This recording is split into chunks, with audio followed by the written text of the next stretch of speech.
샬롬, 우리 주 예수 그리스도의 은혜와 평강이 충만하기를 기도하고 또한 축복합니다. 한 주간을 시작하는 월요일입니다. 이 한 주간도 하나님의 사랑과 그리고 그리스도의 인내를 가지고 믿음으로써 살아갈 수 있기를 또한 기도합니다. 오늘 함께 읽고 묵상할 말씀은 예레미야 16장 10절로부터 15절 말씀입니다. 제가 말씀을 읽어보겠습니다. 내가 이 모든 말로 백성에게 말할 때에 그들이 내게 묻기를 여호와께서 우리에게 이 모든 큰 재앙을 선포하심은 어찌 됨이며 우리의 죄악은 무엇이며 우리가 우리 하나님 여호와께 범한 죄는 무엇이냐 하거든 너는 그들에게 대답하기를 여호와께서 말씀하시되 너희 조상들이 나를 버리고 다른 신들을 따라서 그들을 섬기며 그들에게 절하고 나를 버려 내 율법을 지키지 아니하였음이라. 너희가 너희 조상들보다 더욱 악을 행하였도다. 보라, 너희가 각기 악한 마음의 완악함을 따라 행하고 나에게 순종하지 아니하였으므로 내가 너희를 이 땅에서 쫓아내어 너희와 너희 조상들이 알지 못하던 땅에 이르게 할 것이라. 너희가 거기서 주야로 다른 신들을 섬기리니 이는 내가 너희에게 은혜를 베풀지 아니함이라 하셨다 하라. 여호와의 말씀이니라. 그러나 보라, 날이 이르리니 다시는 이스라엘 자손을 애굽 땅에서 인도하여 내신 여호와께서 살아계심을 두고 맹세하지 아니하고 이스라엘 자손을 북방 땅과 그 쫓겨났던 모든 나라에서 인도하여 내신 여호와께서 살아계심을 두고 맹세하리라. 내가 그들을 그들의 조상들에게서 준 그들의 땅으로 인도하여 드리리라. 아멘. 오늘 함께 읽으신 본문은 지난 금요일날 보신 것처럼 하나님께서 이 이스라엘 땅 가운데에서 이제 결혼을 해서 가정을 이루는 일, 그리고 존엄한 장래의 것들, 그리고 기쁨을 나누는 잔치가 없을 거라고 이야기하십니다. 그 모든 것들을 하나님이 이제 폐하셨다라고 말씀하시고 그거에 대해서 그 말들을 이제 예레미야가 이스라엘 백성들에게 전하게 되겠지요. 그때 예레미야 마음 가운데는 이 말을 들었을 때 백성들은 분명히 하나님 앞에 물을 겁니다. 왜 그렇게 하시냐고 그런 생각을 하면서 예레미야가 기도하는 가운데 다시 듣게 되어지는 하나님의 말씀입니다.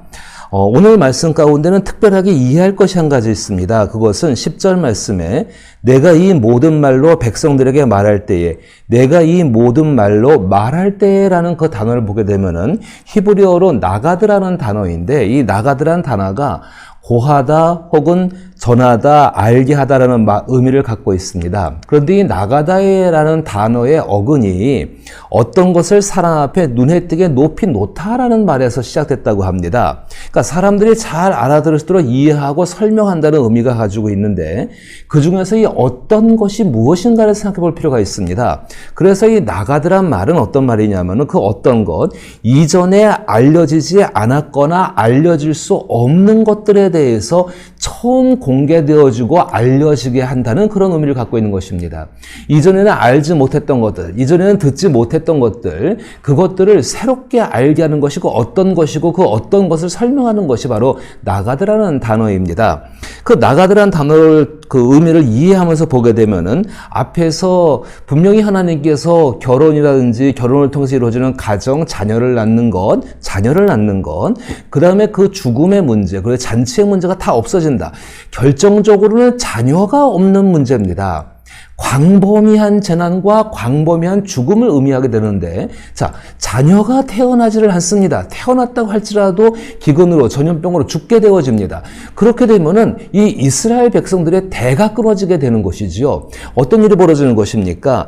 서로가 전혀 위로할 수 없는 상황이 만들어지게 되어지고, 그로 인하여서 이스라엘 백성들, 이스라엘 공동체가 비록 여호와의 공동체라 불리는 야훼의 공동체이지만은 그 공동체가 존속되거나 아니면은 어떤 난관 가운데서 새롭게 시작할 수 있는 가능성 자체가 없어져 버린다는 것입니다. 자녀가 태어나지 않게 되어지고 자녀가 태어난다 할지라도 그 자녀들이 전염병, 기근, 전쟁으로 죽게 되니까는 이렇게 완전히 그 공동체가 이제는 완전히 종말을 맞게 되는 것을 선포한 것입니다. 그 선포에 대해서 이스라엘 백성들이 항의를 하게 되어집니다. 그것이 바로 오늘 10절의 이야기입니다. 예레미야도 이 백성들이 그렇게 항의할 것이라 생각을 했던 것 같습니다.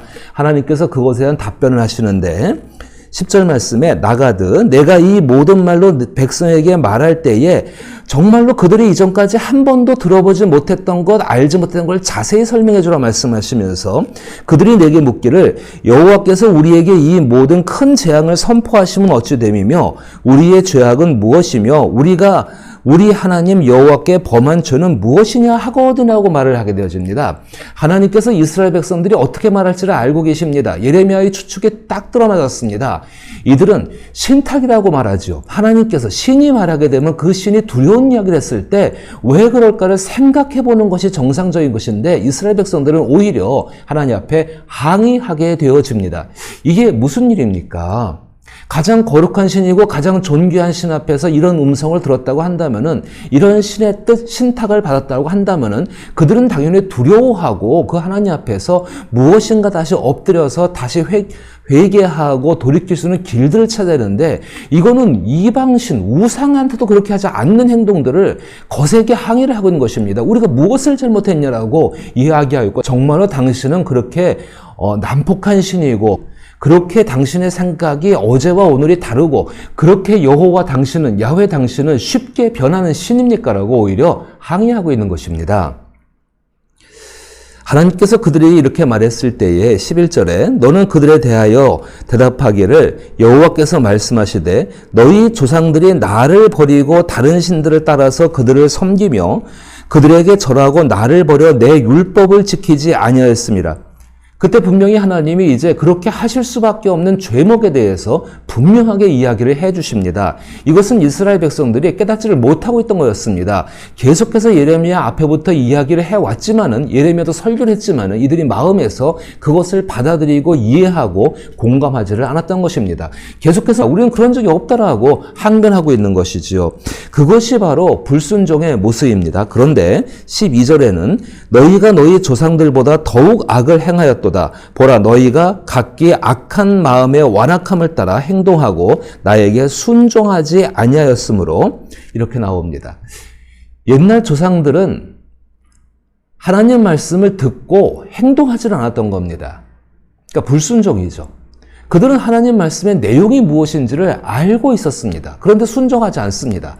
그런데 그것도 큰 죄입니다. 그런데 지금 현재 이스라엘 백성들, 하나님께서 정말로 이 땅 가운데 총체적인 재난을 주실 수밖에 없고 대가 끊어져가지고 이 공동체를 완전히 끝장낼 수밖에 없는 그 지경까지 이른 이유가 무엇인지를 분명히 밝히고 계시는데 그것은 다른 것이 아니라 다시 한번 보면은 12절에 각기 악한 마음의 완악함을 따라 행하고 나에게 순종하지 아니하였다. 나의 말을 들으려고 하지도 않는다라는 것입니다. 분명히 앞에서 이스라엘 백성들이 이렇게 마음이 완악해진 데에 대해서는 거짓과 그리고 고집과 거절하는 마음이 있었습니다. 그 마음을 가지고 아예 하나님 말씀을 들으려고도 하지 않습니다. 하나님 말씀이 나와 전혀 상관이 없다라고 그렇게 생각하고 살아가는 것이 이 사람들의 모습이었고 이 사람들은 정말 그렇게 하다 보니까 아무리 하나님께서 예레미야를 통해서 또 다른 선지자를 통해서 말씀하셔도 전혀 이들은 그 말씀에 반응하지 않는 것입니다. 자, 불순종하는 것하고 아예 하나님 말씀을 듣지 않으려는 것하고 어느 것이 더 잘못됐을까요? 물론 둘 다 잘못됐지요. 근데 하나님의 인내, 정말로 진노 가운데서도 긍휼을 잃지 않으시는 그 하나님의 놀라운 긍휼과 그리고 하나님의 인내가 한계에 다다르는 것은 전혀 하나님 음성을 들으려고 하지 않을 때 사랑하는 사람의 음성을 들으려고 하지도 않는 그 마음으로 완전히 거절해버렸을 때에 정말 파국을 맞을 수밖에 없는 것 아니겠습니까? 바로 그 일이 벌어지게 되는 것입니다. 그 결과, 그 죄목 때문에 내가 너희를 이 땅에서 쫓아내어 너희와 너희 조상들이 알지 못하는 땅에 이르게 할 것이라. 너희가 거기서 주야로 다른 신들을 섬기리니 이는 내가 너희에게 은혜를 베풀지 아니함이라 하셨다 하라. 하나님께서 은혜를 베풀지 아니하시로 말미암아 다시 말해서 하나님과 이스라엘 백성들의 관계가 이제는 끊어져 버린 것입니다. 그 끊어진 책임이 누구한테 있는가? 하나님은 그렇게 지키려고 했지만은 이스라엘 백성들이 전혀 하나님 음성에 대해서 귀를 기울이지 않고 이런 말이 있죠. 귓등으로조차 듣지 않는다고 그런 태도를 보여버리게 된 것입니다. 그러고 말미암아서 이제 조상들도 알지 못했던 그 땅에 가서 섬길 것이다. 그들의 이방신을 섬기라 말합니다. 그런데 그 신을 잘 섬기는 마음이 자기의 어떤 욕망을 이루고자 한다면 자발적으로 따라서 잘 순종하겠죠. 그런데 이 사람들이 지금 포로로 끌려가지 않습니까? 그러니까 포로로 끌려가가지고 그 이방 땅 가운데에서 그들의 다 그 우상들을 섬길 때 정말 자발적으로 뭐 여기 예루살렘 성 주변에서 했던 것처럼 그렇게 하겠습니까? 아니죠. 마음속에는 영 싫은데 겉으로는 정말 어쩔 수 없으니까는 그렇게 따라가는 것들을 보일 것입니다.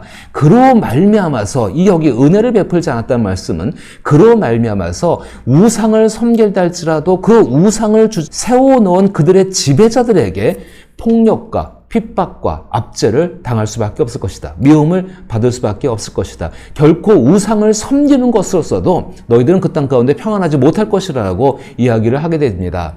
제가 생각을 해보니까는 바벨론으로 끌려가지 않습니까? 그러니까 지금 이미 이 땅 가운데 바벨론의 우상들과 문화들이 많이 들어와 있습니다. 그럼 바벨론의 우상과 문화 가운데 들어가 살게 되면은 거기서 잘 살아야죠. 그런데 이들은 그렇게 하지를 못합니다. 그들 마음 가운데 있는 것 무엇이든지 거절하고자 하는 고집하고 자기의 주장만을 자기의 생각만을 고집하고 하는 완악한 것이 그들 가운데 있기 때문에 어떤 환경 어떤 조건에 놓인다 할지라도 이들은 행복할 수가 없는 것입니다. 지금 우리 그리스도인들도 마찬가지입니다. 우리의 환경이 중요한 것이 아니라 그 모든 환경 가운데에서 정말로 하나님의 말씀을 듣고자 하고 그 말씀을 이해하고자 하고 그 말씀을 공감하고 그 말씀에 자발적으로 순종할 때에 하나님께서는 이미 하나님 품 안에서 놀라운 복을 주십니다. 사랑하는 우리 위더스 교회 성도 여러분, 자, 오늘 본문이 이렇게 이스라엘 백성들의 죄목만을 지적하고 있다고 한다면은 참 우리는 이 본문을 읽기가 어렵습니다. 그런데 이제 정말 이 본문에서 결정적으로 말하고 싶은 것은 오늘 그 다음에 나오는 14절과 15절입니다. 제가 다시 한번 읽어봅니다. 여호와의 말씀이니라. 그러나 보라, 날이 이르리니 다시는 이스라엘 자손을 애굽 땅에서 인도하여 내신 여호와께서 살아계심을 두고 맹세하지 아니하고 15절에 이스라엘 자손을 북방 땅과 그 쫓겨났던 모든 나라에서 인도하여 내신 여호와께서 살아계심을 두고 맹세하리라. 내가 그들을 그들의 조상들에게서 준 그들의 땅으로 인도하여 드리리라. 14절 보니까 애굽에서 인도하셨던 옛날의 하나님을 말합니다. 이미 예레미야 앞부분에서도 하나님께서 애굽 땅에서 이스라엘 백성들을 건져내시고 그들과 함께 광야길을 걸어오신 것은 하나님과 이스라엘 백성들의 신혼기간이었다고 말씀을 드렸습니다. 언약이 맺어지게 되어지고 그 언약에 따라서 삶을 시작하게 된 것입니다. 14절 말씀 가운데에 이스라엘 자손을 애굽 땅에서 인도하여 내신 여호와께서 살아계심을 두고 맹세하지 않는다라고 이야기합니다. 그럼 이 말씀은 무엇입니까? 이미 앞에서 했던 하나님의 언약, 그 언약을 폐기하고 이제 하나님께서 새 언약, 15절에 이스라엘 자손을 북방 땅과 그 쫓겨났던 모든 나라에서 인도하여 내신 여호와께서 살아계심을 두고 맹세하리라라고 말씀하십니다. 그리고 내가 그들을 그들의 조상에게 준 그들의 땅으로 인도하여 드리리라. 가나안 땅으로 돌아오는 것입니다. 포로기에서 돌아오는 것을 약속하고 계십니다. 이 약속이 새 언약에 해당하게 되는 것입니다. 하나님께서 이스라엘 백성들에 대해서 정말로 결혼 제도를 폐하시고 장례의 제도 그리고 기쁨의 잔치 같은 것들, 그 모든 것들, 인간이 살아가면서 누릴 수 있는 모든 것들, 하지만 그 모든 문화 가운데에서 이미 하나님이 계시지 않음으로 말미암아 타락해버린 그 가운데 이제 하나님께서 새로운 언약을 주십니다. 애굽 땅에서 건지셔서 가나안 땅에 이르게 하셨고 가나안 땅에서 1000년이 넘는 시간 동안에 살아가면서 이들은 실패했습니다. 이 실패를 하나님은 알고 계십니다. 그 실패로 인하여서 이들은 징벌을 받게 됩니다. 근데 그 징벌을 하나님께서는 이스라엘 백성들이 새로워질 수 있는 기회로 삼아 주시고 그 기회 가운데 그냥 벌만 주고 끝나는 것이 아니라 새 언약을 통하여서 포로로 잡혀갔던 그 땅 가운데에서 건져내어서 이 땅 가운데 약속의 땅은 변하지 않습니다. 그 약속의 땅 가운데로 돌아오게 하신 그 하나님으로 말미암아 살게 될 것이라고 말씀을 하십니다. 그 새 언약은 그리스도 예수 안에서 완전해졌습니다. 그리스도 예수로 말미암아 이들이 가지고 있는 모든 불순종의 문제, 그 문제를 하나님께서 완전하게 그리스도 예수의 순종을 통해서 해결했습니다. 자, 오늘 우리가 살아가고 있는 시대는 어떤 시대일까요? 그리스도 예수 안에서 새 언약의 시대를 살고 있습니다. 하나님과 함께 살아가면서 이제 하나님 안에서 하나님의 것을 하나님의 능력으로 함께 이뤄갈 수 있는 그런 삶이 되어졌다는 것입니다. 이제는 실패하지 않습니다. 성경 어디에도 다시 이들이 그들의 죄 때문에 멸망할 것을 말씀하지 않습니다. 오히려 하나님께서 죄 사함의 용서를 통하여서 이제는 이들을 구원받은 백성, 바로 우리들이죠. 그리스도인들을 성령 안에서 하나님과 함께 살아가는 백성으로 삼아주시고 그들 가운데 놀라우신 하나님의 사랑과 그리스도를 닮아갈 수 있는 복된 것을 더하여 주십니다. 그 은혜를 가지고서 오늘을 살아가게 되기를 바랍니다. 하나님께서 우리 가운데 부탁하실 때에 정말 그리스도 예수께서 너희는 가서 모든 땅에 아버지와 아들과 성령의 이름으로 세례를 베풀고 그리고 내가 너희에게 분부한 모든 것을 가르쳐 지키게 하라. 볼지어다 세상 끝날까지 내가 너희와 항상 함께겠다고 말씀하였습니다. 가서 전하고 가서 그 전함 속에서 살라고 말씀하신 것이죠. 바로 그것이 이 시대에 하나님 오늘 예레미야에게 말씀하신 나가드의 삶입니다. 사람들에게 정말로 알려지지 않은 그리스도 예수 복음을 증거할 수 있는 하루 될 수 있기를 나사렛 예수 이름으로 축복합니다.